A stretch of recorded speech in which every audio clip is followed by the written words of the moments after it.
Hello दोस्तों, नमस्कार। मैं डॉक्टर सुकांत सिंह। दोस्तों, स्वागत है आपका अपने यूट्यूब चैनल अनमोल जीवन हेल्थ सॉल्यूशन में। तो दोस्तों, आइए आज हम बात करते हैं जो बहुत ही ज़्यादा लोगों को प्रभावित करती है। और आजकल का टाइम ऐसा हो गया है कि हर घर में और आपको एक व्यक्ति डायबिटीज़ और शुगर से पीड़ित अवश्य मिलेगा।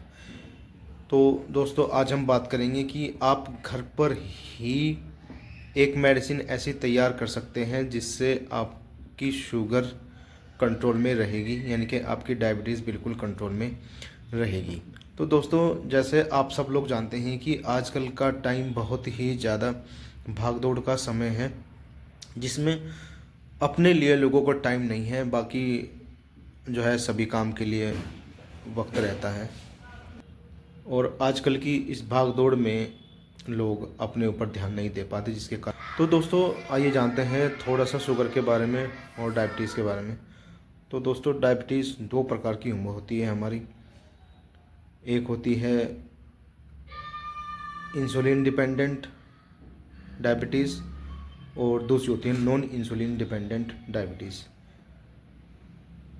और जो इंसुलिन डिपेंडेंट डायबिटीज़ होती है, यानी कि उसमें पेशेंट जो है आपका इंसुलिन पर पूर्णतः डिपेंड रहता है, यानी कि उसको इंसुलिन की डोज आपको लेनी ही पड़ती है। दोस्तों, जो नॉन इंसुलिन डिपेंडेंट होती है उसमें आपको जो है मेडिसिन से भी काम चल जाता है। तो इसमें मरीज जो है केवल दवाई पर पूर्णतः डिपेंड रहता है, यानी कि जब तक दवाई खाएगा तो डायबिटिक कंट्रोल में रहती है।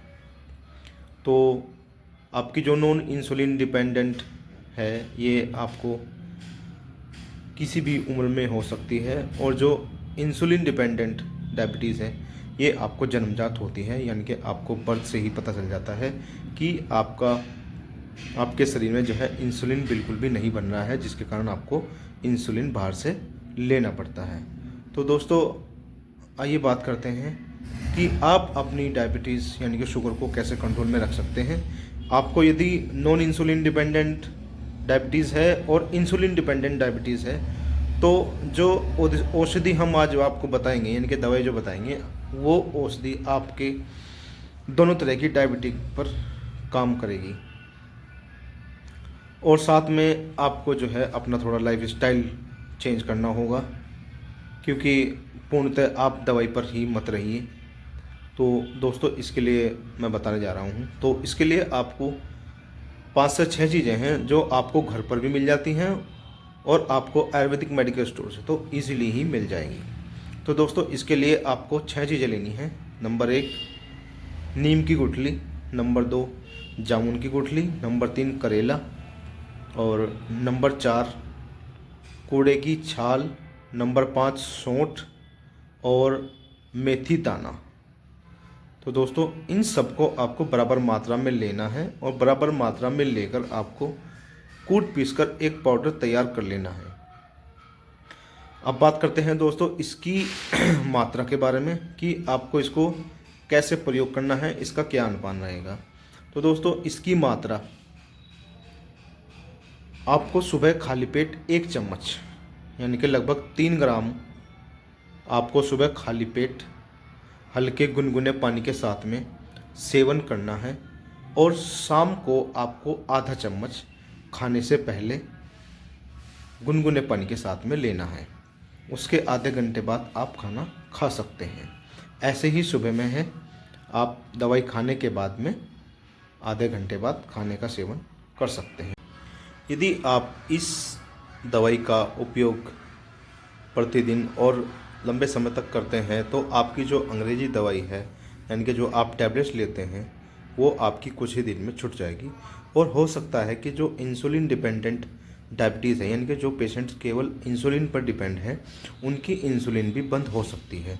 तो दोस्तों, जब आप इस औषधि का उपयोग स्टार्ट करेंगे तो आपको एकदम से इंसुलिन और आपकी जो टैबलेट्स चल रही हैं वो एकदम से नहीं छोड़नी है। वो आपको शुरुआती दिनों में कुछ दिनों तक इस दवाई के साथ में प्रयोग करते रहना चाहिए आपको। और आप अपनी शुगर हर दूसरे दिन या तीसरे दिन आपको चेक करना है। यदि आपको लग रहा है कि मेरी शुगर पहले से कम जा रही है या नॉर्मल की तरफ जा रही है, तो आप धीरे धीरे इंसुलिन की डोज और जो आपकी अंग्रेजी टैबलेट है उसकी डोज आप कम कर सकते हैं। और जब आपको लगे कुछ दिन दवाई खाने के बाद में, 1 महीना या 15 दिन, 20 दिन या 1.5-2 महीने खाने के बाद में आपको लगता है कि अब मेरी जो ब्लड शुगर है वो नॉर्मल की तरफ जा रही है, तो आप अपनी अंग्रेजी दवाई बंद कर सकते हैं और इंसुलिन भी आप बंद कर सकते हैं। तो दोस्तों यह बहुत ही असरकारक दवाई है, क्योंकि हमने अपने प्रैक्टिस में भी इसको प्रयोग किया है, तो इसको बहुत से लोगों को आराम मिल जाता है। तो देखा गया है कि कुछ लोगों की जो है अंग्रेजी जो टैबलेट्स लेते हैं वो जो है उनकी धीरे धीरे अब छूट गई है और वो केवल इसी दवाई पर डिपेंड है, यानी कि अब उनको कोई दिक्कत नहीं होती है। साथ में आपको अपना लाइफ स्टाइल भी चेंज करना होगा, जैसे कि आपको सुबह कम से कम 1 घंटे से 1.5 घंटे तक आपको व्यायाम और पैदल चलना है। आप जितना अधिक पैदल चलेंगे तो आपके लिए उतना ही हितकर होगा। ध्यान रहे आप अपना खाने का समय और मात्रा भी निश्चित कर लीजिए और आपको एक लिमिटेशन में ही खाना खाना है। जैसे आपको गेहूं की रोटी 2 सुबह, 2 दोपहर और 2 शाम को ले सकते हैं। बेहतर रहेगा आपके लिए कि आप जो है मिक्स अनाज की रोटी का सेवन करें।